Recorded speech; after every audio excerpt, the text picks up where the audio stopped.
BBC world বুলেটিনে আপনাকে স্বাগতম। প্রথমেই জানিয়ে দেব সংবাদ শিরোনাম। প্রথমে জানাবো তুরস্কের সতর্কতা, ইরান আক্রমণের সুযোগ খুঁজছে ইসরায়েল। তারপর জানাবো যে কোনো হামলাকে সর্বাত্মক যুদ্ধ হিসেবে বিবেচনা করবে ইরান। এরপর জানাবো যে কোনো আগ্রাসনের জবাব হবে ধ্বংসাত্মক, ইরানের শীর্ষ কমান্ডার। আরও জানাবো আলোচনা যতই হোক দখল করা ভূমি ছাড়তে রাজি নয় রাশিয়া। ইরানে হামলার আশঙ্কা, গণহারে ফ্লাইট বাতিল। এতক্ষণ শুনছিলেন সংবাদ শিরোনাম, এবার বিস্তারিত। ইসরায়েল ইরান আক্রমণের সুযোগ খুঁজছে বলে সতর্কবার্তা দিয়েছেন তুরস্কের পররাষ্ট্রমন্ত্রী হাকান ফিদান। তিনি বলেছেন, ইসরায়েলের এমন কোনো পদক্ষেপ মধ্যপ্রাচ্যকে আরও অস্থিতিশীল করে তুলতে পারে। তুরস্কের সম্প্রচার মাধ্যম এনটিভিকে দেওয়া এক সাক্ষাৎকারে হাকান ফিদান বলেন, তিনি আশা করেন সংশ্লিষ্ট পক্ষগুলো ভিন্ন পথ বেছে নেবে। তবে বাস্তবতা হল, বিশেষ করে ইসরায়েল ইরানের ওপর হামলার সুযোগের অপেক্ষায় রয়েছে। সাক্ষাৎকারে যুক্তরাষ্ট্র ও ইসরায়েল উভয়ের ক্ষেত্রেই এই মূল্যায়ন প্রযোজ্য কিনা জানতে চাইলে ফিদান বলেন, ইসরায়েলি মূলত এমন সুযোগ খুঁজছে। তুরস্কের পররাষ্ট্রমন্ত্রী আরও জানান, সম্প্রতি ইরান সফরের সময় তিনি তেহরানে ইরানি কর্মকর্তাদের কাছে নিজের উদ্বেগের কথা সরাসরি তুলে ধরেছেন। তিনি বলেন, বন্ধু হিসেবে তিনি পুরো পরিস্থিতি সম্পর্কে ইরানকে অবহিত করেছেন। বন্ধুই কঠিন সত্য কথা বলে। এর আগে গত বৃহস্পতিবার তুরস্কের প্রেসিডেন্ট রিসেপ তাইয়েব এরদোয়ান ফোনে ইরানের প্রেসিডেন্ট মাসুদ পেজেশকিয়ানের সঙ্গে কথা বলেন। এ সময় তিনি ইরানের বিরুদ্ধে যে কোনো বিদেশি হস্তক্ষেপের বিরোধিতা করেন এবং প্রতিবেশী দেশের শান্তি ও স্থিতিশীলতার প্রতি তুরস্কের গুরুত্বের কথা জানান। এদিকে শুক্রবার বার্তা সংস্থা রয়টার্সকে এক জ্যেষ্ঠ ইরানি কর্মকর্তা বলেন, শত্রুপক্ষের যে কোনো হামলাকে তেহরান সর্বাত্মক যুদ্ধ হিসেবে বিবেচনা করবে। যুক্তরাষ্ট্র ও ইরানি নেতৃত্বের মধ্যে ক্রমবর্ধমান কথার লড়াইয়ের প্রেক্ষাপটে এমন মন্তব্য করেন তিনি। এর আগে যুক্তরাষ্ট্রের প্রেসিডেন্ট ডোনাল্ড ট্রাম্প বলেন, ইরানকে লক্ষ্য করে উপসাগরীয় অঞ্চলে নৌবাহিনীর একটি বহর পাঠানো হয়েছে। সাম্প্রতিক সপ্তাহে তেহরানের বিরুদ্ধে আগের কঠোর অবস্থান থেকে কিছুটা সরে আসার ইঙ্গিত দিলেও আবারও কড়া ভাষায় বক্তব্য দেন তিনি। ইরানি ওই কর্মকর্তা বলেন, যুক্তরাষ্ট্র যদি ইরানের সার্বভৌমত্ব ও জলসীমা লঙ্ঘন করে তাহলে কঠোর জবাব দেওয়া হবে। তিনি আরও জানান, এই সামরিক উপস্থিতি প্রকৃত সংঘাতের উদ্দেশ্য না হলেও ইরানের সেনাবাহিনী সবচেয়ে খারাপ পরিস্থিতির জন্য প্রস্তুত রয়েছে এবং দেশজুড়ে সর্বোচ্চ সতর্কতা জারি করা হয়েছে। যুক্তরাষ্ট্রের গণমাধ্যমগুলো জানিয়েছে, ইউএসএস আব্রাহাম লিঙ্কন বিমানবাহী রণতরী ও এর সঙ্গে থাকা যুদ্ধজাহাজগুলো দক্ষিণ চীন সাগর থেকে মধ্যপ্রাচ্যের দিকে মোড় নিয়েছে এবং আগামী কয়েকদিনের মধ্যে উপসাগরীয় অঞ্চলে পৌঁছতে পারে। যে কোনো ধরনের হামলাকে সর্বাত্মক যুদ্ধ হিসাবে বিবেচনা করা হবে বলে জানিয়েছেন এক জ্যেষ্ঠ ইরানি কর্মকর্তা। আগামী কয়েকদিনের মধ্যে যুক্তরাষ্ট্রের একটি বিমানবাহী রণতরী বহর ও অন্যান্য সামরিক সরঞ্জাম মধ্যপ্রাচ্যে পৌঁছানোর প্রেক্ষাপটে তিনি এ মন্তব্য করেন। নাম প্রকাশ না করার শর্তে ওই জ্যেষ্ঠ কর্মকর্তা বলেন, আমরা আশা করি এটি কোনো বাস্তব সংঘাতের উদ্দেশ্যে নয়, তবে আমাদের সেনাবাহিনী সবচেয়ে খারাপ পরিস্থিতির জন্য প্রস্তুত। এ কারণেই ইরানে সবকিছু এখন সর্বোচ্চ সতর্কতায় রাখা হয়েছে। তিনি বলেন, এবার যে কোনো হামলা, সীমিত হোক বা অসীম, সার্জিক্যাল হোক বা কাইনেটিক, তারা যাই বলুক না কেন, আমরা সেটিকে আমাদের বিরুদ্ধে সর্বাত্মক যুদ্ধ হিসেবে বিবেচনা করব এবং তার জবাব দেব সবচেয়ে কঠোর উপায়ে। এর আগে বৃহস্পতিবার ডোনাল্ড ট্রাম্প বলেন, যুক্তরাষ্ট্রের একটি নৌবহর ইরানের দিকে এগোচ্ছে, তবে তিনি আশা করেন সেটি ব্যবহার করতে হবে না। একই সঙ্গে তিনি ইরানকে বিক্ষোভকারীদের হত্যা বা পারমাণবিক কর্মসূচি পুনরায় শুরু না করার বিষয়ে নতুন করে সতর্ক করেন।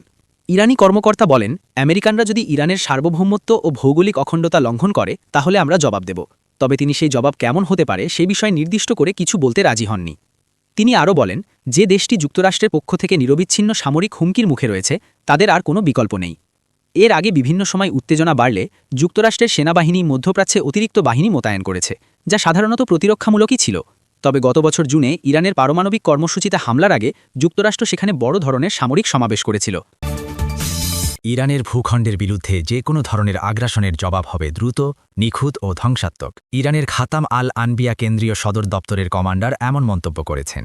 মার্কিন প্রেসিডেন্টের সাম্প্রতিক হামলার হুমকির প্রতিক্রিয়ায় মেজর জেনারেল আলী আবদুল্লাহি বলেন, যুক্তরাষ্ট্র খুব ভালোভাবেই জানে যে কোনো ভুল হিসাবের পরিণতি কী হতে পারে।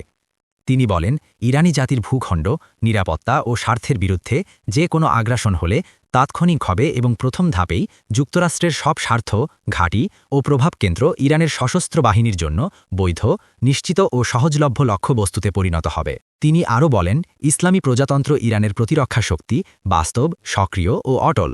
তিনি জোর দিয়ে বলেন, জনগণের দৃঢ় সমর্থনে ইরানের সশস্ত্র বাহিনীর শক্তি, বিশ্বাস, জাতীয় দৃঢ়তা ও দেশীয় সক্ষমতা থেকে জন্ম নেওয়া, যা শুধু শত্রুর কৌশলগত হিসাব নিকাশি ভেঙে দেয়নি, বরং মাঠ পর্যায়ে বহুবার বাস্তব ও অস্বীকারযোগ্যভাবে প্রমাণিত হয়েছে। এই জাতির শত্রুরা বিশেষ করে যুক্তরাষ্ট্র এর পরিণতি সম্পর্কে পুরোপুরি সচেতন। মেজর জেনারেল আবদুল্লাহি আরও বলেন, ইসলামী প্রজাতন্ত্র ইরান বারবার স্পষ্টভাবে দেখিয়েছে তারা কখনোই যুদ্ধ শুরু করেনি এবং ভবিষ্যতেও করবে না। তবে ইরানি জাতির নিরাপত্তা ও স্বার্থের বিরুদ্ধে যে কোনো আগ্রাসন, হুমকি, হামলা বা শত্রুতামূলক পদক্ষেপের জবাব তারা দ্রুত, দৃঢ় ও কঠোরভাবে দেবে। হিট অ্যান্ড রানের যুগ চিরতরে শেষ হয়ে গেছে এ কথা উল্লেখ করে তিনি বলেন, যে কোনো আগ্রাসনের বিরুদ্ধে ইসলামী প্রজাতন্ত্র ইরানের প্রতিক্রিয়া হবে যুক্তরাষ্ট্র ও ইসরায়েলি শাসন ব্যবস্থা যা কল্পনাও করতে পারে না তার চেয়েও দ্রুত, নিখুঁত ও ভয়াবহ। 2022 সালের ফেব্রুয়ারিতে রাশিয়ার পূর্ণমাত্রা সামরিক আগ্রাসন শুরুর পর প্রথমবারের মতো ইউক্রেন, রাশিয়া ও যুক্তরাষ্ট্রের মধ্যে আলোচনা শুরু হয়েছে। তবে ইউক্রেনের ভূখণ্ড নিয়ে ক্রেমলিন কঠোর অবস্থান বজায় রাখছে। ফলে কিয়েভের ওপর প্রবল চাপ সৃষ্টি করলেও ডোনাল্ড ট্রাম্প আদৌ যুদ্ধবিরতি করাতে পারবেন কিনা তা স্পষ্ট নয়। শুক্রবার 23 জানুয়ারি আবুধাবিতে শুরু হওয়া এই আলোচনা যুদ্ধ শুরুর পর তিন পক্ষের মধ্যে অনুষ্ঠিত সবচেয়ে উচ্চ পর্যায়ের পরিচিত বৈঠক। এই বৈঠক এমন এক সময় হচ্ছে যখন গ্রিনল্যান্ড দখলের বিষয়ে ট্রাম্পের দাবিতে ইউক্রেনের পশ্চিমা মিত্রদের মধ্যে টানাপোড়েন সৃষ্টি হয়েছে। আর একই সঙ্গে রুশ হামলায় বেসামরিক জ্বালানি অবকাঠামো ক্ষতিগ্রস্ত হওয়ায় ইউক্রেন কঠিন শীত পার করছে। ইউক্রেনের প্রেসিডেন্ট ভলোদিমির জেলেন্সকি বলেন, তিন পক্ষ আলোচক পর্যায়ে বৈঠকে বসেছে এবং এই ধরনের ফরম্যাট অনেকদিন পর প্রথমবারের মতো হচ্ছে। সাংবাদিকদের পাঠানো এক ভয়েস নোটে তিনি বলেন, কিয়েভের প্রতিনিধি দল কী করতে হবে তা জানে।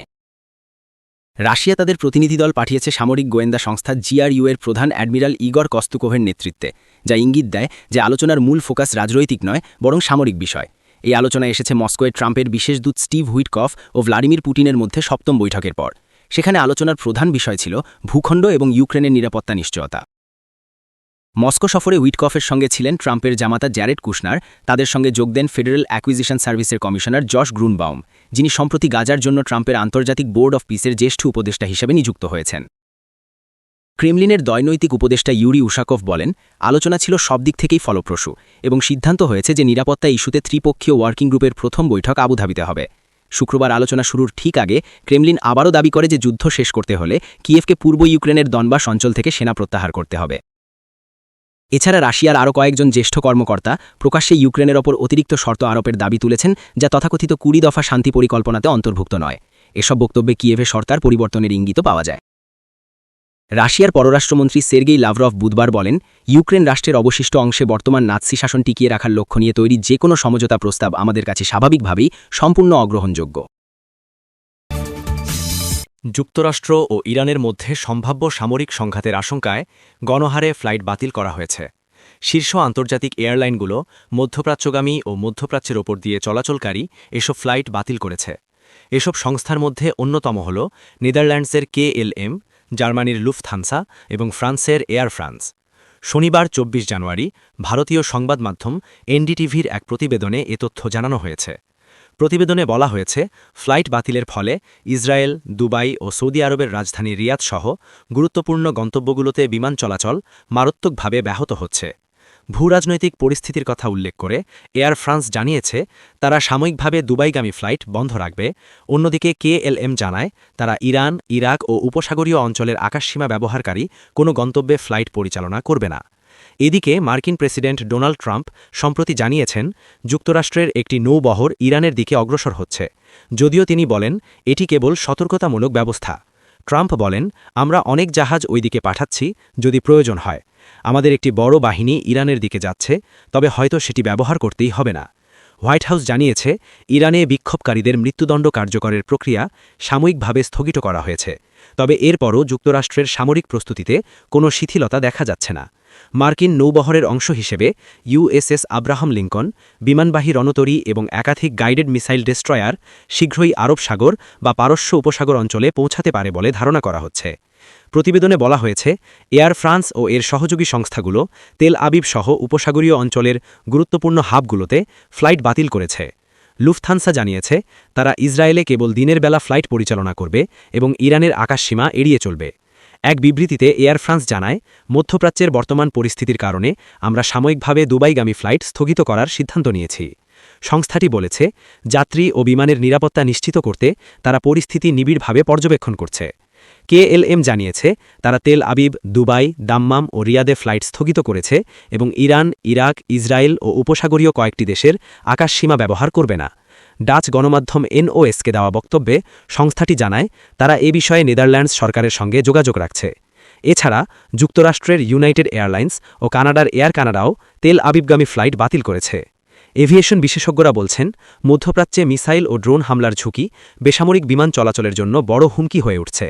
গত সপ্তাহে যুক্তরাষ্ট্রের সম্ভাব্য সামরিক অভিযানের আশঙ্কায় ইরান প্রায় 4 ঘণ্টার জন্য তাদের আকাশসীমা বন্ধ রাখে, যার ফলে বিশ্বজুড়ে বহু ফ্লাইট ব্যাহত হয়।